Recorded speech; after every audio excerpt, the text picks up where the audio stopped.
Hello guys, welcome to dugout dialogues. ഭയങ്കര ഹാപ്പിയാണ് കാരണം IPL ശരിക്കും ഒരു ഫിയർലെസ് ഫൈറ്റ് ഇന്ന് കണ്ടു. രണ്ട് ടീമും നമ്മൾ ഇതുവരെ കണ്ടിരിക്കുന്ന എല്ലാ മാച്ചസും നോക്കുകയാണെങ്കിൽ ഒരു ടീം ഭയങ്കരമായിട്ട് നന്നായി കളിക്കുന്നു, മറ്റേ ടീം തോൽക്കുന്നു. ഒരു വൺ സൈഡഡ് മാച്ചസ് ആയിരുന്നു പലതും.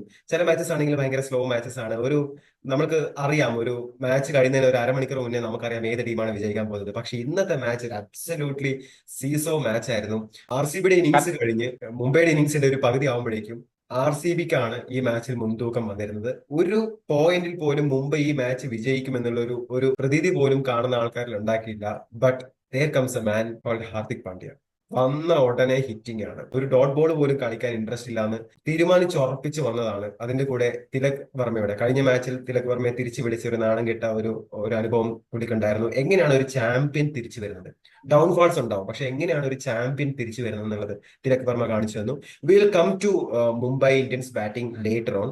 നമുക്ക് ആദ്യം RCBയുടെ ബാറ്റിംഗിൽ നിന്ന് സ്റ്റാർട്ട് ചെയ്യാം. ബുംറയുടെ കംബാക്ക് എന്ന് സഞ്ജയ് പറഞ്ഞിരുന്നു RCB വിജയിക്കുന്നുള്ളത്.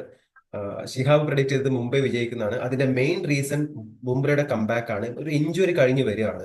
എത്രമാത്രം ഇമ്പാക്ട് ഇന്ന് ബുംറയുടെ ഭാഗത്തുനിന്നുണ്ടായിരുന്നു? ഫസ്റ്റ് ഓവറിൽ തന്നെ വിരാട് കോഹ്ലി, നമ്മൾ പ്രിവ്യൂവിലും അതിനുശേഷം RCBയുടെ മാച്ചസിലൊക്കെ RCBയുടെ റിവ്യൂലൊക്കെ നമ്മൾ പറഞ്ഞിട്ടുള്ള കാര്യമാണ്, വിരാട് കോഹ്ലി അത്രയും ഒരു നെഗറ്റീവ് മാച്ചാണ് കളിച്ചുകൊണ്ടിരിക്കുന്നത്. സ്ലോ സ്റ്റാർട്ടാണ്, ഒരു 100 സ്ട്രൈക്ക് റേറ്റിലാണ് പോയിക്കൊണ്ടിരിക്കുന്നത്. പക്ഷെ ഇന്ന് നമ്മൾ കണ്ടത് ഒരു ഡിഫറെന്റ് ആയിട്ടുള്ള ഒരു വിരാട് കോഹ്ലി അല്ലേ? ഡിഫറെന്റ് ആയിട്ടുള്ള വിരാട് കോഹ്ലിയാണ്. പവർ പ്ലേ മുതലേ ഒരു 50 അടിക്കുന്നവരെ കണ്ടിട്ടുള്ളൂ. പക്ഷെ അതിന് ശേഷം ആളൊന്നും ഡൗൺ ആവുന്നുണ്ട് സ്ലോ നല്ല ആയി, സ്ലോ രീതിയിൽ. ആയി. സ്ലോ ആയി. പക്ഷെ അതുവരെ ഓരോ ബോളറെയും അയാള് അങ്ങോട്ട് അങ്ങോട്ട് കയറി അറ്റാക്ക് ചെയ്യാണ്. ഇങ്ങോട്ടൊരു അവസരം കൊടുക്കുന്നുണ്ടായിരുന്നില്ല. ഓവർ ബൈ ഓവർ, അത് ആര് വന്നാലും എനിക്ക് കുഴപ്പമില്ല. ബുംറയെ ഫസ്റ്റ് ബോൾ തന്നെ സിക്സിന് തോക്കുന്നത്, പിന്നെ അടിക്കുന്നില്ലെങ്കിൽ പോലും സിക്സിന് തൂക്കി തന്റെ നയം ആള് കറക്റ്റ് വ്യക്തമാക്കുന്നുണ്ട്. പവർ പ്ലേയിലെ സോൾട്ട് പോയപ്പോഴുള്ള ഒരു RCBക്ക് ബാധിക്കും എന്നാണ് കരുതിയത്. ഉം. കാരണം സോൾട്ട് ആണല്ലോ അവരുടെ പവർ പ്ലേ സ്പെഷ്യലിസ്റ്റ്. പക്ഷെ അവർ കറക്റ്റ് 6 ഓവറിൽ 69, ഓർമ്മയില്ല, 60 മുകളിൽ എന്താ സ്കോർ ചെയ്യുന്നുണ്ട്. അപ്പൊ അതിന് മെയിൻ റീസൺ വിരാട് കോഹ്ലി തന്നെയാണ്. വിരാട് കോഹ്ലിയുടെ ഇന്നിങ്സ് നല്ല ഇന്നിങ്സ് തന്നെയാണ്. പക്ഷെ എടുത്തു പറയേണ്ടത് ജിതേഷ് ശർമ്മയുടെ ആ ഒരു അടിയാണ്. 19 ഷോട്ട് ബോളിൽ സെലക്ഷൻ 40 എസ്പെഷ്യലി. എന്താ ഷോട്ട്സ്. ബുംറയാല എനിക്കെന്താ ബോൾട്ടിനൊക്കെ തൂക്കി വിടുന്നത്. ബോൾട്ട് പാവുന്ന 50 അടിച്ചില്ലേ? അതെ, അതെ. 50 മുകളിലുണ്ട് റൺസ്. നമുക്ക് ബോൾട്ടിന് ആകെ പറയാനുള്ളത് രണ്ടാമത്തെ പന്ത് മാത്രമാണ്, സോൾട്ടിനെ വിക്കറ്റ് എടുത്ത പന്ത്. അത് ആക്ച്വലി പ്ലാൻ ആയിരുന്നു. ഓഫ് സ്റ്റെമ്പിന് വെളിയിൽ ആദ്യത്തെ പന്ത് ഇട്ട് കൊടുത്ത് അവൻ അറ്റാക്ക് ചെയ്ത് രണ്ടാമത്തെ ബോളും അറ്റാക്ക് ചെയ്യുന്ന ഉറപ്പ് കഴിഞ്ഞിട്ട് ഓഫ് സ്റ്റെമ്പിന് സിങ് ചെയ്യുന്ന രീതിയിൽ ഇട്ടെടുത്തു, മിഡിൽ സ്റ്റെപ്പ് പോയി. പക്ഷെ ജിതേഷിന്റെ ഇന്നിങ്സും പരിതാറിന്റെ ഇന്നിങ്സും ഇവന്മാര് നമ്മൾ പ്രതീക്ഷിച്ചതിനേക്കാളും കൂടുതൽ സ്കോറിലോട്ട് എത്തിച്ച്. RCBയുടെ ബാറ്റിംഗിൽ ഈ പറഞ്ഞ 3 ബാറ്റേഴ്സും കളിച്ച്. പക്ഷെ അവരുടെ ആ ഒരു കളിക്ക് പ്രധാന ഘടകം മുംബൈയുടെ ബോളിംഗിനെ തന്നെ. നമ്മൾ പറഞ്ഞ വീക്ക് ബുംറ വരുമ്പോൾ തിരിച്ചു വരും എന്നുള്ളൊക്കെ ഒരു ഇതായിരുന്നു. ബുംറ വന്നപ്പോൾ ബുംറ നല്ല രീതിയിൽ ബോൾ ചെയ്തു, ആകെ 29 റൺസ് എങ്ങനെ എടുത്തു. പക്ഷെ ബാക്കി ബോളേഴ്സ് 16 ഓവറിൽ ഒരു 192 റൺസ്, ഒരു പോസ്റ്റ് കണ്ടത് അതാണ്. 192 എക്സാക്ട് 12 റൺസ് എക്കണോമി വെച്ചിട്ട്, അതായത് 240 അടിക്കാൻ പറ്റുന്ന രീതിയിൽ ബാക്കി 16 ഓവറിൽ റൺസ് കൺസിഡർ ചെയ്യുന്നുണ്ട്. ഈവൻ ഹർദിക് പാണ്ഡ്യ അടക്കം ലാസ്റ്റ് ഓവറിൽ 23 റൺസ് അങ്ങനെ കൺസിഡർ ചെയ്യുന്നുണ്ട്. അതൊക്കെ മത്സരത്തിൽ വലിയ ഇമ്പോർട്ടന്റ് ആയി. എനിവേ കോഹ്ലി നല്ല രീതിയിൽ കളിച്ചിട്ടുണ്ട്. ലാസ്റ്റ് സ്ലോ, ഞാൻ കോഹ്ലിയുടെ ബാറ്റിങ്ങിനെ കുറിച്ച് ആദ്യം പറയാറുന്നതാണ്. ലാസ്റ്റ് സ്ലോ മാറ്റി നിർത്തി കഴിഞ്ഞാൽ കോഹ്ലി നല്ല രീതിയിൽ കളിച്ചിട്ടുണ്ട്. സഞ്ജയ് പറഞ്ഞത് RCB വിജയിക്കുന്നതാണ്. വാങ്കഡയിലാണ് മത്സരം, മുംബൈയുടെ ഹോം ഗ്രൗണ്ടിലാണ്. കഴിഞ്ഞ 6 മത്സരങ്ങളും RCB മുംബൈയോട് തോറ്റു. 6-0 ആണ് കഴിഞ്ഞ 6 മീറ്റിംഗ്സ് വെച്ച് നോക്കുന്നതാണെങ്കിൽ അറ്റ് വാങ്കഡെ. എന്തുകൊണ്ടാണ് RCB വിജയിക്കുന്നത് സഞ്ജയ്ക്ക് തോന്നാൻ കാരണം? ഞാൻ പറഞ്ഞതിന്റെ കാര്യം അപ്പൊ തന്നെ പറഞ്ഞു. എബേൽ അവരുടെ ഫോമും പിന്നെ അവര് ചരിത്രം മാറ്റിക്കൊണ്ടിരിക്കുകയാണ്. ജയിക്കാത്തവരുടെ ഹോമിൽ കയറി വെട്ടുന്ന ഒരു പരിപാടി അത് ഈ എല്ലാവരുടെയും സീസൺ ഹോമില് അവർ സ്റ്റാർട്ട് എല്ലാവരുടെയും ചെയ്തിട്ടുണ്ട്. ഹോമിൽ അടിച്ചു. അത് അതായത് രജത് പതിദാർ എല്ലാ ഹോം ഗ്രൗണ്ട് കാണികളെയും സൈലൻസ് ആക്കുകയാണ്. RCBന്റെ ഹോമിൽ പോയി RCB കാണികളെ സൈലൻസ് ആക്കി. ചെന്നൈ ഗ്രൗണ്ടിൽ വന്ന് ചെന്നൈ കാണികളെ സൈലൻസ് ആക്കി. KKRന്റെ അതേപോലെ, മുംബൈന്റെ അതേപോലെ അയാള് ഹോം ഗ്രൗണ്ട് കാണികൾ അങ്ങ് സൈലൻസ് ആക്കി നല്ല രീതിയിലുള്ള ക്യാപ്റ്റൻസി പുറത്തെടുക്കുന്നുണ്ട്. പറ്റിദാറിന്റെ ബാറ്റിംഗ് വല്ലാത്തൊരു, എനിക്ക് ഒരു ഫാനായി കേട്ടോ. പുള്ളിയുടെ ബാറ്റിംഗ് കണ്ടിട്ട് ഞാൻ ഒരു ഫാനായി. വല്ലാത്തൊരു ഇന്നിങ്സ്. ഫാസ്റ്റ് ബോളേഴ്സിനായാലും സ്പിന്നേഴ്സിനായാലും ആ ആറ്റിറ്റ്യൂഡ് സത്യം പറഞ്ഞാൽ നമ്മളിപ്പോ ഓരോ പ്ലേയേഴ്സിന്റെ ബാറ്റിംഗ് കാണുമ്പോൾ ബാറ്റിംഗ് മാത്രമല്ല, നമുക്കൊരു ആറ്റിറ്റ്യൂഡ് ഉണ്ടാവും. അവിടെ ഒരു വേരിയർ ലൈക്ക് പ്ലേയേഴ്സിനെയൊക്കെ കാണുമ്പോൾ നമുക്കൊരു സഞ്ജയെ ശ്രദ്ധിച്ചോ? പട്ടിദാർ ബാറ്റിങ്ങിന് വന്നപ്പോ ഹർദിക്ക് വിഘ്നേഷിനെ ഒളിപ്പിച്ചു വെച്ച് ബോളിംഗ് കൊടുത്തില്ല. അതെ അതെ കൊടുത്തിരുന്നെങ്കിൽ വിഘ്നേഷ് ഇന്ന് നല്ല രീതിക്ക് അടി കിട്ടിയേനെ. അതെ, കുറച്ചുകൂടെ എക്സ്പോസ് ആയി പോനെ. പുള്ളിയുടെ മെന്റലി ഫുള്ളി ഡൗൺ ആയി പോവാതിരിക്കാൻ വേണ്ടി ചെയ്തതാണ്. അതില് ആടിങ്ങിനെ പ്രശംസിച്ചേ പറ്റൂ. നല്ല വിക്കറ്റ് വിക്കറ്റ് എടുത്തു എടുത്തത്. അയാള്. പടിക്കലിന് വിക്കറ്റ് എടുത്തു. കാരണം പുള്ളിനെ സിക്സ് അടിക്കുന്നത്, ഇപ്പം കോഹ്ലി ഒരു സിക്സ് അടിച്ചു, പടിത്താറ് സിക്സ് അടിച്ചേനെ. പക്ഷെ എന്തോ നമ്മൾ കാണുമ്പോൾ ആ ബോളിനെ ഹിറ്റ് ചെയ്യേണ്ടത് അത്രയും മിഡിൽ ചെയ്ത്, അത്രയും ടൈമിങ്ങില്, അത്രയും പവറായിട്ട് ഹിറ്റ് ചെയ്താൽ മാത്രമേ ആ ബോൾ സിക്സ് ബോളും തോന്നിപ്പോവാണ്. കാരണം അത്രയും അതെ ലോ അതെ. ആയിട്ടാണ്. ഒന്നാമത് പുള്ളിക്ക് ഭയങ്കര ഹൈറ്റ് കുറവാണ്. വിഘ്നേഷ് ഏറ്റവും പുത്രൻ കുറവാണ്. ചെറിയ ഇന്നും നല്ല ലെങ്ത്. രീതിയിൽ ബോൾ പോയിട്ടോ. പക്ഷെ ഞാൻ സിക്സ് ആണെന്നാ കരുതിയത് പടിക്കലിന്റെ. പടിക്കലിന് വിക്കറ്റ്. പടിക്കലിന് എന്തോ പറ്റിയാണോ? പടിക്കലിന് എന്തോ കാര്യമായിട്ട് ആരോ മരുന്ന് കൊടുത്തിട്ടുണ്ട്. പടിതാറ് ചിലപ്പം പേടിപ്പിച്ച് വിട്ടിട്ടുണ്ടാവും തോന്നുന്നു. എന്തോ കാര്യമായിട്ട് പറ്റിയിട്ടുണ്ട്. ഷിഹാബിന്റെ അല്ല കളി സ്ഥിരം കാണാൻ പ്രേമികൾക്ക് രസമല്ല. എല്ലാവർക്കും ഈ സീസണിൽ നല്ല തിരിച്ചറിവ് വന്നിട്ടുണ്ട്. സിറാജ് ആയാലും പടിക്കൽ ആയാലും പ്രസീദ് കൃഷ്ണ ആയാലും എല്ലാവരും. ഇനി ലോഹിത്തോ വെച്ച് ചെന്നൈ ടീമിനെ കുറച്ച് പേരെയും കൂടി ഫോം ആക്കാനാണ് ഷിഹാബ് ഇവിടെ പ്രഡിക്ഷൻസ് നടത്തുന്നത് നമ്മൾ തോന്നുന്നു. പറഞ്ഞിട്ടൊന്നും കാര്യമില്ല. ആ ടീം നന്നാവാൻ പോണില്ല. പിന്നെ ഇന്നവര് ആ 8 ഓവറിൽ ആ സ്കൈയുടെ വിക്കറ്റ് 99 റൺസിന് 4. സൂര്യകുമാർ 8 യാദവ് ഓവറിൽ ഫസ്റ്റ് ഓഫ് ഓൾ ഷിഹാബ് പറയുകയാണെങ്കിൽ സൂര്യകുമാർ യാദവിനെ പിന്നെ തിരിച്ചു വിളിക്കേണ്ടതാണ്. പറയുകയാണെങ്കിൽ മുഖം നോക്കാതെ അതെ അതെ തീരുമാനമെടുക്കുന്ന അതെ. മാനേജ്മെന്റ് ആണെന്നുണ്ടെങ്കിൽ സൂര്യകുമാർ യാദവിനെ തിരിച്ചു വിളിക്കണം. 2 ക്യാച്ച് കിട്ടും സൂര്യകുമാർ യാദവിന്റെ 23-നും 27 23 23 27-നും. അതെ, അതും ജിതേഷ് ശർമ്മയുടെ കോളായിരുന്നു. ഫസ്റ്റ് ഓഫ് ഓൾ നമ്മളെ പറയാറുണ്ട് കണ്ടത്തിൽ കളിക്കുന്ന സമയത്ത് ഐഷാൾ വിളിക്കണം എന്നുള്ളത്. വിക്കറ്റ് കീപ്പർ ഗ്ലൗസ് വെച്ച് പോകുന്ന സമയത്ത് ഐഷാൾ വിളിക്കേണ്ട കാര്യമില്ല. വിക്കറ്റ് കീപ്പർ അതിന്റെ അടുത്തേക്ക് വരുന്നുണ്ടെങ്കിൽ പുള്ളിയുടെ ക്യാച്ച് ആണ്, അത് പുള്ളിക്ക് വിട്ടുകൊടുക്കുക. പക്ഷെ അത് മറ്റവൻ ശ്രദ്ധിച്ചിട്ടില്ല തോന്നുന്നു ആക്ച്വലി ഓടി വരുന്നത്. മറ്റവന്റെ കയ്യിൽ പന്ത് കുടുങ്ങിയിരുന്നേ. സ്റ്റിൽ അത് വിക്കറ്റ് കീപ്പർ എടുക്കുന്നതാണ് സേഫ് ആക്ച്വലി. അതെ അതെ, പക്ഷെ കാരണം അത് ക്യാച്ച് കിട്ടാൻ ഡെവിസ് ചാൻസ് കൂടുതൽ. പക്ഷേ 8 ഓവറിൽ 120 മാച്ച് 4 ഓവറിൽ 52 ചുരുങ്ങി. പിന്നെയാണ് RCB കളി പിടിക്കുന്നത്. RCB കളി പിടിക്കുന്നതല്ല ആക്ച്വലി ഹർദിക്കിന്റെ വിക്കറ്റ്. ഹർദിക്ക് ക്രൂണലിന് വേണ്ടി വെയിറ്റ് ചെയ്തിരുന്നെങ്കിൽ ചിലപ്പം മത്സരം മുംബൈ ജയിച്ചതിനെ. ഹർദിക്ക് ഹേസൽവുഡിനെ ഫസ്റ്റ് ബോൾ തൊട്ടേ ആ 6 അടിക്കാനുള്ള ശ്രമമായിരുന്നു ടാർഗറ്റ് ചെയ്തുകൊണ്ട്. അല്ല അത് ധോണിയുടെ ഒരു സ്റ്റൈലാണ് ലാസ്റ്റ് ഓവർ വരെ കൊണ്ടുപോകുക എന്നുള്ളത്. ചെയ്താൽ അത് മതിയായിരുന്നു പറയാം. ഹാർദിക് പാണ്ഡ്യ അല്ല അത് ചെയ്തില്ല. അത് ധോണി ചെയ്യുന്ന ഒരു ടാക്ടിക്സ് ആണ്. കാരണം വിക്കറ്റ് പുള്ളി ലാസ്റ്റ് ടാർഗറ്റ് ഓരോ എന്തായാലും ഇങ്ങനെയുള്ള ഒരു മാച്ചൊക്കെ ഉറപ്പായിട്ടും ലാസ്റ്റ് ചിലപ്പോൾ വീട്ടിലുള്ള വരുമെന്ന് ഉറപ്പ് അതിനു വേണ്ടി വെച്ചിട്ടുണ്ട്. പക്ഷെ ഇന്ന് നിന്നിരുന്നെങ്കിൽ ആ ഓവർ നിന്നിരുന്നെങ്കിൽ ഷുവറായിട്ട് ലാസ്റ്റ് ഓവർ നല്ല രീതിക്ക് അടിക്കാറുണ്ട്. അല്ലെങ്കിൽ മൂന്നാം നാലാമത്തെ ബോളിൽ കളിച്ചെങ്കിൽ പോലും ആദ്യമേ വന്ന് അടിക്ക് നോക്കിയിട്ട് എന്തൊരു പ്ലാനോടെ തന്നെ നാസറിലോട്ട് വരുന്നത്. നാസറിനെ കഴിഞ്ഞ ഓവർ അടി ഒരുക്കുന്നത്. പക്ഷെ സഞ്ജയ്, എനിക്ക് തോന്നിയിട്ടുള്ള ഒരു കാര്യം എന്താണെന്നറിയോ, പാണ്ഡ്യ വന്ന് ഹിറ്റ് ചെയ്യാൻ തുടങ്ങുമ്പോഴാണ് ഈ മാച്ചിൽ മുംബൈക്ക് ഒരു ലൈഫ് ഉണ്ടെന്ന് എനിക്ക് ഫീൽ ചെയ്തത് പേഴ്സണലി. അതുവരെ അതെ അതെ. മുംബൈക്ക് ഒരു ലൈഫ് ഉണ്ടെന്ന് എനിക്ക് തോന്നിയിട്ടേ ഇല്ല. അത് ഞാൻ ദയവ് കഴിഞ്ഞ ഈ ഇതടക്കമുള്ള 4 മത്സരങ്ങൾ എടുത്തു നോക്കിയാൽ മതി. ഇന്ന് സൂര്യകുമാറാണ് അവരെ മിഡില്. അതിനകത്തൊരു ഗ്രൂപ്പിൽ പറയുന്നുണ്ട് ഏതെങ്കിലും ഒരാൾ മിഡില് വന്നിട്ട് അവരെ ചതിക്കും ഡോട്ട് ബോൾസ്. അത് ഇന്ന് സൂര്യകുമാറാണ് ചതിച്ചതല്ല, ആ ഒരു വിനയായത്. കഴിഞ്ഞ 2 മത്സരങ്ങളിൽ തിലകി വിനയായിട്ടുണ്ട്. ഒരു മത്സരത്തിൽ ഹർദിക്കിന്റെ 17 പന്തിൽ 11, അതായത് മത്സരം ഓർക്കുന്നില്ല. 4 മത്സരങ്ങളിലും ഇപ്പറഞ്ഞ മിഡിലിൽ വന്നിട്ട് ഏതെങ്കിലും ഒരുത്തൻ തുടങ്ങിയിട്ട് അത് ബാധ്യതയായിട്ടുണ്ട് അവർക്ക്. പക്ഷെ അവിടെ നിന്ന് ആ മാച്ചിനെ കൊണ്ടുവന്ന രീതി ശരിക്കും പറയണമെങ്കിൽ ഹാർദിക്കിനെ കൂവി വിളിച്ച വാങ്കഡെ സ്റ്റേഡിയത്തിലെ ഓരോ കാണികളും പുള്ളിക്ക് വേണ്ടി ആർപ്പ് വിളിക്കുന്ന ഒരു കാഴ്ചയാണ് നമ്മൾ കണ്ടത്. 15 പന്തിൽ 50 പാർട്ണർഷിപ്പ്, ഇതൊക്കെ ചില ടീമുകൾക്ക് സ്വപ്നമാണ്. എന്താ അടി, അടിയോടടി. അത് മാത്രമല്ല, അതുവരെ ശരിക്കും പറയണെങ്കിൽ മുംബൈ ജയിക്കുന്നേ വിചാരിച്ചത് RCBക്ക് ഒരു കേക്ക് വാക്കാണെന്ന് വിചാരിച്ചത്. അവിടെ നിന്ന് അതെ അതെ. നമ്മൾ ഇത് എങ്ങോട്ടാ പോകുന്നേ തോന്നിപ്പോയി. കാരണം 99 റൺസിന് 4 വിക്കറ്റ് പോയി.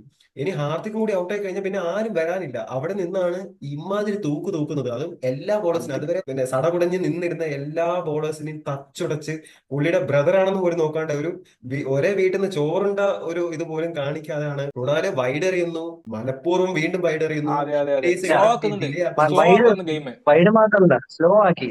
ആ മൊമെന്റം തന്നെ ഇല്ല. സുയാഷ് 3 ഓവറിൽ 16 ഫിഗറേറ്റ് വരുന്നത് അവസാനിപ്പിക്കുന്നത് തിലക് 4 ഓവറിൽ 33 ആക്കിയിട്ടുണ്ട്. അടുത്ത ഓവറിൽ 2 ഓവറിൽ 6 ഹേസൽവുഡിന്റെ ഫിഗർ മാറുന്നത് 3 ഓവറിൽ 28 ഹാർദിക്ക്. തിലകിന്റെ ഷോട്ട്സ് ഒക്കെ നൈസ് കേട്ടോ. പക്ഷെ തിലകിന്റെ ഒരു എന്താ സാഡ് തിങ് എന്നുള്ള കാര്യം ഞാൻ പറഞ്ഞ 7 50 ആൾ മുംബൈക്ക് വേണ്ടി അടിക്കുന്നുണ്ട്. 7ലും മുംബൈ തോറ്റിട്ടുണ്ട് പാവം. മത്സരം വിജയിച്ചത് RCB ആണ്. അവർ 221 റൺസ് അവർ സ്കോർ ചെയ്തു. അതിൽ അവരുടെ 2 പ്ലേയേഴ്സ് 50 അടിച്ചു. ജിതേഷ് ശർമ്മയുടെ ഒരു ക്യാമിയോ ഇന്നിങ്സ് ഉണ്ടായിരുന്നു അവസാനം. അവരെ സ്റ്റാർട്ട് ചെയ്തതും നല്ല രീതിയിലാണ് ബൗൾ ചെയ്തത്. ഭുവനേശ്വർ കുമാർ ആയാലും യഷ് ആയാലും ജോഷ് ഹേസൽവുഡ് ആയാലും അവരെ തിരിച്ച് മത്സരത്തിലേക്ക് ആക്ച്വലി കൊണ്ടുവരുന്നതും ഹേസൽവുഡ് ആണ്.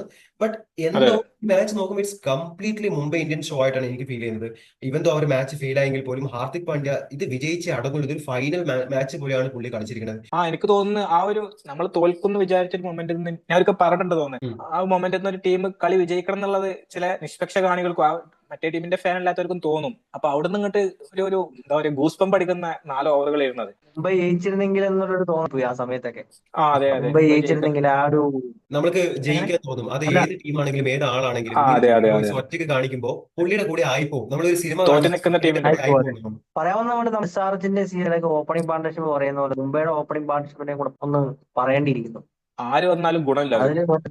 മുംബൈയുടെ ഓപ്പണിംഗിന്റെ കാര്യം പറയുകയാണെങ്കിൽ ഫാൻസ് പറയുന്നു പുള്ളി ബോൾ വേസ്റ്റ് ചെയ്യുന്നില്ല, പുള്ളി പെട്ടെന്ന് അടിക്കുന്നു പോകുന്നു. ഞാൻ ഒരു കാര്യം പറയട്ടെ, 6 പന്തിൽ ഒരു 15 റണ്ണ് 17 റൺസ് എടുത്ത് പോകാനല്ല ഓപ്പണിങ്ങിന് ഒരു കളിക്കാരനെ വിടുന്നത്. അത് ചെയ്യേണ്ടത് അവസാനം ഇറങ്ങുന്ന ദിനേശ് കാർത്തിക് പോലുള്ള പ്ലേയേഴ്സ് ആണ്. കഴിഞ്ഞ RCBക്ക് വേണ്ടിയിട്ട് ഒരു 9 പന്തിൽ 17 റൺസ്, അല്ലെങ്കിൽ ഇപ്പോ അവസാനം വന്ന ടിം ഡേവിഡ് ഒക്കെ അതെ. ചെയ്യുന്ന ഒരു കാര്യമാണ് 9 പന്തിൽ 17 റൺസ് എടുത്ത് ഔട്ട് ആവുക എന്നുള്ളത്. ഓപ്പണിംഗ് ഇറങ്ങുന്ന ആള് ചെയ്യേണ്ടത് ഈ 9 പന്തിൽ 17 റൺസ് എടുക്കാന്നല്ല. രോഹിത് ശർമ്മയുടെ കാര്യം പറയുകയാണെങ്കിൽ ഇമ്പാക്ട് പ്ലെയർ ആണ്. ഞാൻ first of all Ryan Rickelton ആണെങ്കിൽ കുറച്ച് മാച്ചസ് പുള്ളി കുറച്ച് ഫോം ആയിരുന്നു, ഒന്നോ രണ്ടോ മാച്ചസ് ഫോം ആയിരുന്നു, ഒരു നല്ല ഒരു ഇന്നിങ്സും പുള്ളി കളിച്ചു. രോഹിത് ശർമ്മേനെ ഇമ്പാക്ട് പ്ലെയർ ആയിട്ടാണ് അവര് കളിപ്പിക്കുന്നത്. രോഹിത് ശർമ്മ അറിയാലോ, കരിയറിന്റെ ഒരു ഏറ്റവും ഡൗൺ ആയിട്ടുള്ള ഒരു സ്റ്റേജിൽ നിന്നാണ് നമ്മൾ 2023 വേൾഡ് കപ്പ് ഫൈനൽ തോക്കുന്നു, T20 വേൾഡ് കപ്പ് വിജയിക്കുന്നു, BGT തോൽക്കുന്നു, വീണ്ടും ചാമ്പ്യൻസ് ട്രോഫി വിജയിച്ച് വരുന്നത് രോഹിത് ശർമ്മ. ആ രോഹിത് ശർമ്മേനെ കഴിഞ്ഞ മത്സരത്തിൽ മുട്ടിനടികിട്ടി എന്ന് പറഞ്ഞ് മാറ്റി നിർത്തുന്നു. അതിനെക്കുറിച്ച് ഇന്ന് പാണ്ഡ്യ സംസാരിക്കുകയുണ്ടായി. പുള്ളിനെ ഇമ്പാക്ട് പ്ലെയർ ആയിട്ടാണ് കളിക്കുന്നത്. നമ്മുടെ RCB ആരുടെ ഇമ്പാക്ട് പ്ലെയർ ആയിട്ട് കളിക്കുന്നത് മൂപ്പര്? അറിയില്ല, ടീമിന് ഫാൻസ് ഓക്കെ ഓക്കെ. പറയുന്നത് പുള്ളി ആ ഒരു ഇമ്പാക്ട് കൊണ്ടുവരുന്നുണ്ടെന്നാണ്. അടിച്ചമർത്തേണ്ട ആവശ്യമില്ല, കാരണം അയാൾ 9 പന്തിൽ 17 റൺസ് നേടുന്നുണ്ട്. ആ ഒരു സ്ട്രൈക്ക് റേറ്റിൽ എല്ലാ ബാറ്റേഴ്സും കളിച്ചിരുന്നെങ്കിൽ മുംബൈ വിജയിച്ചേനെ. പക്ഷെ അതെല്ലാവർക്കും സാധിച്ചില്ല, സൂര്യകുമാർ അവിടെ ചലിച്ചതല്ലേ. അത് മാത്രമല്ല, അല്ല, പുള്ളി ആക്ച്വലി ഫൈറ്റ് ചെയ്യുന്നത് ഹർഷൽ പട്ടേലിനോടാണ്. പിന്നെ ഹർഷൽ പട്ടേലിനെ പുള്ളി തോൽപ്പിച്ചു. ഇന്ന് 73-ാം സ്ഥാനത്ത് നിന്ന് 63-ാം സ്ഥാനത്തേക്ക് പുള്ളി വന്നിട്ടുണ്ട്. ആ മാത്രമല്ല, സ്വന്തം ടീമിലെ ദീപക് ചഹറിനെയും മിച്ചൽ സാന്റ്നറെയും കടത്തി വെട്ടിയിട്ടാണ് പുള്ളി 63-ാമത്തെ സ്ഥാനത്തേക്ക് വന്നിരിക്കുന്നത്. ഇത് അത്യാവശ്യം ഒരു ഇമ്പാക്റ്റ് ആയിട്ടാണ് എനിക്ക് ഫീൽ ചെയ്തിട്ടുള്ളത്. 4 മാച്ചസിൽ 9.5 ആവറേജ് ഒരു ഓപ്പണിംഗ് ബാറ്റ്സ്മാൻ എടുക്കുക എന്ന് പറഞ്ഞാൽ ആ ടീമിന് വേറെ ഒന്നും ബാറ്റർ കോൺട്രിബ്യൂട്ട് ചെയ്യാനില്ല. 9.5 അത്ര മോശമാണോ? കാരണം ആള് കൂടുതൽ നേടുന്നത് സിംഗിൾ ഡിജിറ്റ് അല്ലേ. അപ്പൊ സിംഗിൾ ഡിജിറ്റിൽ ഏറ്റവും ബെറ്റർ 9.5 തന്നെയല്ലേ. 9.9 വരെ മാക്സിമം പറ്റുള്ളൂ. അതെ അതെ, 9.5 മാക്സിമം. 10 ആയി കഴിഞ്ഞത് ഡബിൾ ഡിജിറ്റ് ആണ്. അതെ അതെ. ഈ IPL പല ഓപ്പണേഴ്സും പല ടീമിനും ലേബിലിറ്റി മാറുന്നുണ്ട്. എന്നാൽ ചില ഓപ്പണേഴ്സ് ആണെങ്കിൽ നല്ല രീതിയിൽ കളിക്കുന്നുണ്ട്. അപ്പൊ രോഹിത് ശർമ്മയും കഴിഞ്ഞ കുറച്ച് വർഷങ്ങളായിട്ട് ഇങ്ങനെ തന്നെയാണ് കളിച്ചുകൊണ്ടിരിക്കുന്നത്. അയാൾ ഇയർലി എനിക്ക് തോന്നുന്നു 3-4 ഇന്നിങ്സ് തന്നാലായി. അത് നീണ്ട ഇന്നിങ്സ് കളിക്കണമെങ്കിൽ ആ ടീമിന് ബാധ്യതയായിട്ട് മാറും ചില സമയത്ത്. അപ്പൊ ഇനി കളിക്കാൻ പറ്റും തോന്നുന്നില്ല അങ്ങനത്തെ ഇന്നിങ്സുകളൊന്നും. മിനിമം ഒരു 6 ഓവറിൽ നിന്ന് കളിക്കേണ്ടതുണ്ട്. അല്ലെങ്കിൽ ആ മുംബൈക്കല്ല അയാൾ ആക്ച്വലി ഇമ്പാക്ട് പ്ലെയർ ആയിട്ട് മാറുന്നത്, എതിർ ടീമിനാണ്. അത് എതിർ ടീമുകൾക്ക് ഇപ്പോൾ ഒരു പേടിയില്ലാതായിട്ട് മാറാണ് IPL. ഇന്റർനാഷണലി അയാൾ ഫോമിലാണ്, സംശയമൊന്നുമില്ല. പക്ഷെ IPL അയാൾ ഒരു ത്രെട്ട് ആയിട്ട് തോന്നുന്നില്ല ഒരു ടീമിനും. ഏതെങ്കിലും ഒന്നോ രണ്ടോ ടീമിനല്ലേ, ഒരു ടീമിന് അയാൾ ത്രെട്ട് ആയിട്ട് ഫീൽ ചെയ്യുന്നില്ല എന്നാണ് എനിക്ക് തോന്നിയിട്ടുള്ളത്. പക്ഷെ ഹാർദിക്കിന് വന്നിട്ട് തിരിച്ചൊരു വലിയൊരു വമ്പൻ തിരിച്ചുവരും. കാരണം പണ്ടത്തെ ഹാർദിക്കിനെ നമ്മൾ കണ്ടത് ഇങ്ങനെ ഒരു അറ്റാക്ക് മോഡ് ഈ അടുത്തൊന്നും ഉണ്ടായില്ല. അടിക്കാറുണ്ട്, 2-3 6 ഒക്കെ കണ്ടിന്യൂസ് ആയിട്ട് അടിക്കാറുണ്ട്. പക്ഷെ വന്ന പാടെ തുടങ്ങാൻ അറ്റാക്ക് 8 പന്തിൽ ബാറ്റിംഗ് 33 മാത്രമല്ല, ആസ് എ ബോളറും ഒരുപാട് ഇമ്പ്രൂവ് ആയിട്ടുണ്ട്. ആ ചില ബോളർ ഓവറുകളിൽ റണ്ണ് പോകുന്നുണ്ട്, പക്ഷെ വിക്കറ്റ് എടുക്കുന്നുണ്ട് പുള്ളി ആ ലാസ്റ്റ് ഓവറിൽ തിരിച്ചു മാത്രം കൊണ്ടുവന്ന്. റൺസ് പോയത്. മാത്രമല്ല, ഇന്ന് ലാസ്റ്റ് ഓവർ ഒരു ഓവറിൽ 2 വിക്കറ്റ് എടുത്ത് മാച്ച് തിരിച്ചു കൊണ്ടുവന്നത് പുള്ളിയാണ്. അതെ. പുള്ളിയുടെ അതായത് വിക്കറ്റ് എടുത്തതും അത് വീണ്ടും ഇന്ന് തിരിച്ചു മാത്രല്ല ഉം. ആക്ച്വലി നീ കഴിഞ്ഞ 3 മാച്ച് എടുത്ത് നോക്കിക്കോ, 3ലും വിക്കറ്റ് വേണ്ട സമയത്ത് അവൻ വന്നിട്ടാണ് വിക്കറ്റ് എടുക്കുന്നത്. അത് അതെ ബോളിംഗ് റെസ്പോൺസിബിലിറ്റി ടോട്ടൽ ആയിട്ട് ആ പാവ ഏറ്റെടുക്കുകയാണ്. പുള്ളിക്കറിയാം, പുള്ളി നല്ല രീതിക്ക് ടീമിനെ റീഡ് ചെയ്യുന്നുണ്ട്. നല്ലൊരു ഉത്തരവാണെന്ന് ഞാൻ പറയാം. ആർഡിക്ക് നല്ലൊരു ക്യാപ്റ്റനാണ്. പുള്ളി ടീമിനെ നല്ല രീതിക്ക് റീഡ് ചെയ്ത് സിറ്റുവേഷൻ പുള്ളി വരുന്നുണ്ട്. ഒരാള് ഒന്ന് ബാക്കിലോട്ട് പോകുമ്പോഴത്തേക്ക് പുള്ളി ഒരു ബ്രേക്ക് പുള്ളി കൊണ്ടുവരുന്നുണ്ട്. നല്ല രീതിക്ക് ഗെയിമിനെ മനസ്സിലാക്കി നല്ലൊരു പുള്ളി ഒരു ഓവർ വരുന്നത് ഒരു 1-2 എന്തായാലും ഉണ്ടാവും. കഴിഞ്ഞ 2 മത്സരങ്ങളിലായിട്ട് ആളോ ഓരോ ഓവർ വീതം അടിച്ചെടുക്കുന്നുണ്ട് ഓപ്പോസിറ്റ് ടീംസ്. എനിക്ക് തോന്നുന്നു നല്ല രീതിയിലുള്ള പ്രഷർ ആൾക്കും തോന്നുന്നു. വൈകാതെ തന്നെ ഒരു ക്യാപ്റ്റൻസി ചേഞ്ച് ഉണ്ടാവാനുള്ള ചാൻസ് ഉണ്ട്. ഇന്ത്യൻ ടീമിൽ. റൂമേഴ്സ് മാത്രമാണ്. അല്ല, ഇവിടെ മുംബൈ ടീമിൽ ഈ സീസണിലൂടെ മിക്കവാറും ആള് മാറാൻ ചാൻസ് ഉണ്ട്. അറിയില്ല. പാണ്ഡ്യനെ ക്യാപ്റ്റൻസി മാറ്റുന്നു. പാണ്ഡ്യനെ ക്യാപ്റ്റൻസി തട്ടാനുള്ള ചാൻസ് കൂടുതലാണ്. ആൾക്ക് നല്ല രീതിയിൽ പ്രഷർ ഉണ്ട്. അറിയില്ല, സൂര്യകുമാറിലോട്ട് പോകാനുള്ള ഒരു സാധ്യതകൾ കാണുന്നുണ്ട്. നോക്കാം, ലെറ്റ്സ് സീ. അതിന് ഒഫീഷ്യൽ റൂമേഴ്സ് ഒന്നുമല്ല, ഇത് റൂമേഴ്സ് കടന്ന് കളിക്കുന്ന ആൾക്ക് നല്ല രീതിയിൽ പ്രഷർ പറയുന്നുണ്ട്. പാണ്ഡ്യ നല്ല ഇത് രീതിയിലാണ് എന്തായാലും ടീമിനെ മുമ്പോട്ട് കൊണ്ടുവരുന്നത്. നയിക്കുന്നുണ്ട് നല്ല ലീഡർ തന്നെയാണ്. ആസ് എ ലീഡർ അയാൾ ആ മുംബൈ ഇപ്പോൾ ഉള്ളതിൽ രോഹിത് ശർമ്മ കഴിഞ്ഞാൽ ബെറ്റർ. പിന്നെ റെഹൻ എന്ന് പറയുമ്പോൾ ബുംറക്ക് വേണമെങ്കിൽ കൊടുക്കാം. പക്ഷെ ലീഡർഷിപ്പ് ക്വാളിറ്റി എനിക്ക് തോന്നുന്നു പാണ്ഡ്യ തന്നെ ബെറ്റർ. രോഹിത് ശർമ്മ ഏറ്റെടുക്കുന്നവർ അവർക്ക് പല ക്യാപ്റ്റൻസ് ഉണ്ട്. ഈവൻ ഡെയിൻ ബ്രാവോ വരെ അവരുടെ ക്യാപ്റ്റൻ ആയിരുന്നു. ഡെയിൻ ബ്രാവോ, പൊള്ളോക്ക്, ഹർഭജൻ, പിന്നെ വേറൊരു പ്ലെയറോടെ ആയിട്ടുണ്ട്. കുറെ പേരുണ്ട്. മൊത്തം 9 ക്യാപ്റ്റൻസ് ഇവർക്ക് വന്നു. ആ പോണ്ടിങ്ങും വന്നിട്ടുണ്ട്. പിന്നെ 8-9 ക്യാപ്റ്റൻസ് രോഹിത്തിന് മുന്നേ 8 ക്യാപ്റ്റൻസ് ആവുന്നുണ്ട് വന്നിട്ടുണ്ട്. അവർക്ക് തിരിഞ്ഞു നോക്കേണ്ടി വന്നിട്ടില്ല. പാജിയുടെ പേരുണ്ട്. പാജിയുടെ പേര് പറഞ്ഞു. പാജിയുടെ പേര് ആക്ച്വലി പാജിയുടെ ഇന്ത്യൻ റെക്കോർഡ് നോക്കണ്ട നീ. പാജിയുടെ ടീമാണിത്. അതെ അതെ. അല്ല, അങ്ങനെയല്ല, ഞാൻ ക്യാപ്റ്റൻസി റെക്കോർഡ് പറഞ്ഞത്. ധോണി കഴിഞ്ഞ ഏറ്റവും മികച്ച captaincy record IPL win percentage കൂടുതൽ പാജിക്കാണ്. 30 മത്സരങ്ങൾ എടുത്തു കഴിഞ്ഞാൽ. നാളെ 2 മത്സരമുണ്ട്. 3-2 match Kolkata night Riders versus Lucknow super giants at Eden gardens. രണ്ടാമത്തെ മത്സരം Chennai super Kings versus Punjab Kings. അത് മാച്ച് നടക്കാൻ പോകുന്നത് ന്യൂ ചണ്ഡീഗഡിലാണ്. അപ്പോൾ പ്രഡിക്ഷൻസ് പറയൂ, സഞ്ജയ് ആദ്യം പറയൂ. നാളത്തെ KKR വേഴ്സസ് LSG മാച്ച് ആര് വിജയിക്കും? പിന്നെ CSK വേഴ്സസ് പഞ്ചാബ് മാച്ച് ആര് വിജയിക്കും? KKR ജയിക്കും. KKR ഒരു നല്ലൊരു തിരിച്ചുവരവ് കഴിഞ്ഞാടെ ഉണ്ടായിരുന്നു. അതിന്റെ ഒരു അർത്ഥം തന്നെ ആയിരിക്കും LSG എടുത്തും. അവരുടെ ഹോം ഗ്രൗണ്ടും കൂടെ ആയതുകൊണ്ട് കുറച്ചുകൂടെ സപ്പോർട്ടും കാര്യങ്ങളൊക്കെ ഉള്ളതുകൊണ്ട് ഞാൻ KKR ജയിക്കും എന്നാണ് പറയുന്നത്. KKR ലക്നൗ മത്സരത്തില് എനിക്ക് എന്തോ ആര് പറയണമെന്നൊരു ഫീലും ഇല്ല. എന്തായാലും ഞാൻ ഇടം കളനെ കൊണ്ട് കൊൽക്കത്തയുടെ കൂടെ പോകുന്നു, ഹോം ഗ്രൗണ്ട് ടീമിന്റെ കൂടെ പോകുന്നു. എന്തോ സംഭവിക്കാം, ഞാൻ ഹോം ഗ്രൗണ്ട് ടീമായ KKR കൂടെ പോകുന്നു.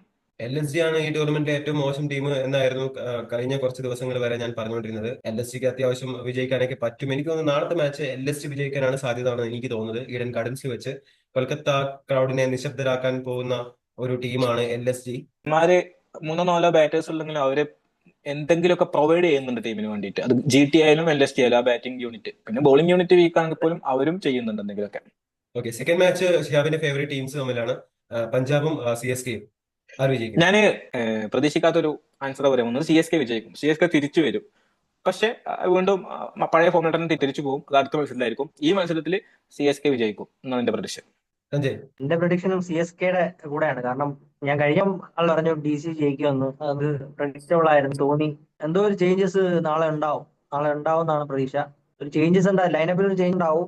ഇമ്പാക്ട് ഉണ്ടാക്കാനാണ് ചാൻസ്. അതുകൊണ്ട് ജയിക്കും. CSK അൺലൈക്ക് അതർ സീസൺസ് മാറ്റങ്ങൾ കൊണ്ടുവരുന്നുണ്ട്. അതും രണ്ട് വെച്ച് മാറ്റങ്ങൾ കൊണ്ടുവരുന്നുണ്ട്. ഫാൻസ് പറയുന്നത് കേട്ട് അതിനനുസരിച്ച് ചെയ്യുന്ന പോലെയാണ്. ചെയ്യുന്നത് പോലെ ഒരു ഫീൽ ആണ് വരുന്നത്. ഞാൻ ഒരു കാര്യം പറയാം. ഇപ്പൊ നിങ്ങൾ രണ്ടുപേരും പറയുന്നത് പോലെ തന്നെ നാളത്തെ മാച്ച് CSK വിജയിക്കുമെന്നാണ് എനിക്ക് തോന്നുന്നത്. ബട്ട് ഞാൻ കുറച്ച് കണ്ടീഷൻസ് പറയാം. ഋതുരാജ് ആൻഡ് കോൺവേ ഓപ്പണിംഗ് ഇറങ്ങിയേ പറ്റുള്ളൂ. അവർ ഇറങ്ങുന്നില്ലെങ്കിൽ നടക്കൂല. നാളത്തെ മാച്ച് CSK തോൽക്കും. ഇതാണ് എന്റെ പ്രഡിക്ഷൻ.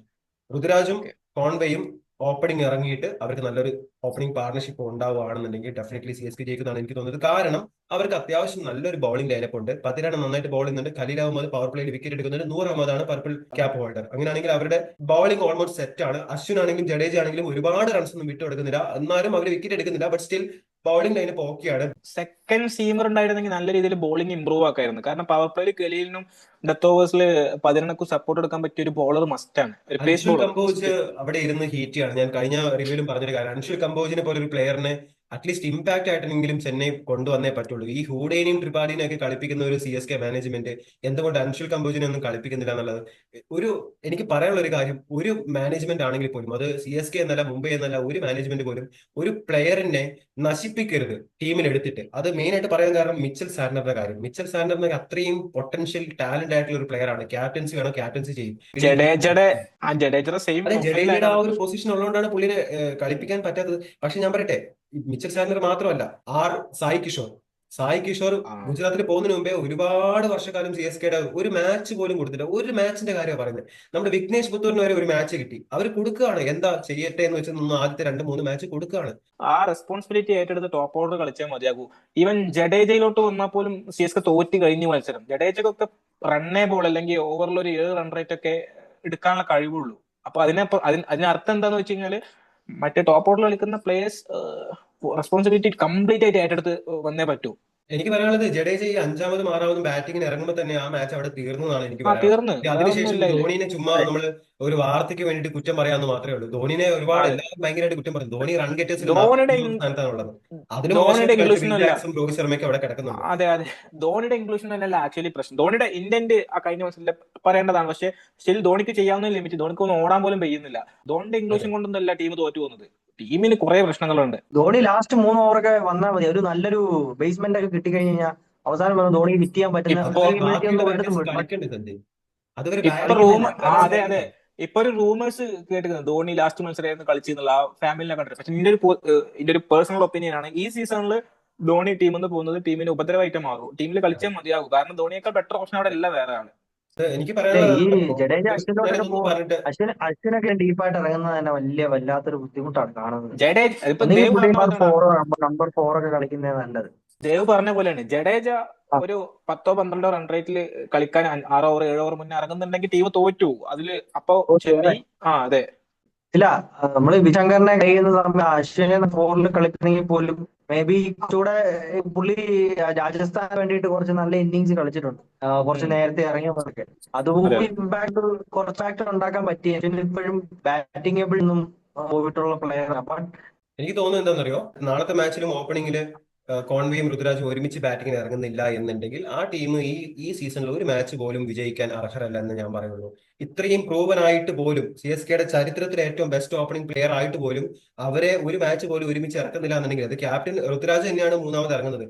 ഒരു വിക്കറ്റ് അവർക്ക് ആദ്യം തന്നെ പോവാണ്, രണ്ട് ഓവറിൽ തന്നെ ഒരു വിക്കറ്റ് പോവാണ്. ആ വിക്കറ്റ് പോയിട്ട് ആ പ്രഷറും കൂടിയാണ് ഋതുരാജ് ഏറ്റെടുത്ത് കളിക്കുന്നത്. അതാണ് അവരുടെ ഏറ്റവും വലിയ പ്രശ്നം. അതുകൊണ്ടാണ് ഇങ്ങനെ 3 റണ്ണും 4 റണ്ണും വെച്ച് 8-9 ഓവറൊക്കെ കളിച്ചുകൊണ്ടിരിക്കുന്നത്. നമ്മള് 3 പേരും നാളെ CSK വിജയിക്കുമെന്നാണ് പറയുന്നത്. അതിൽ എനിക്കൊരു കണ്ടീഷൻ ഉണ്ട്, Ruturaj and Conway should open, otherwise they will lose the game എന്നുള്ളത്. സഞ്ജയും ഷിഹാബും പറയുന്നത് കൊൽക്കത്ത വിജയിക്കുന്നതാണ്. എനിക്ക് തോന്നുന്നത് LSC വിജയിക്കുന്നതാണ്. Let's wait and see, and thank you so much for watching this video.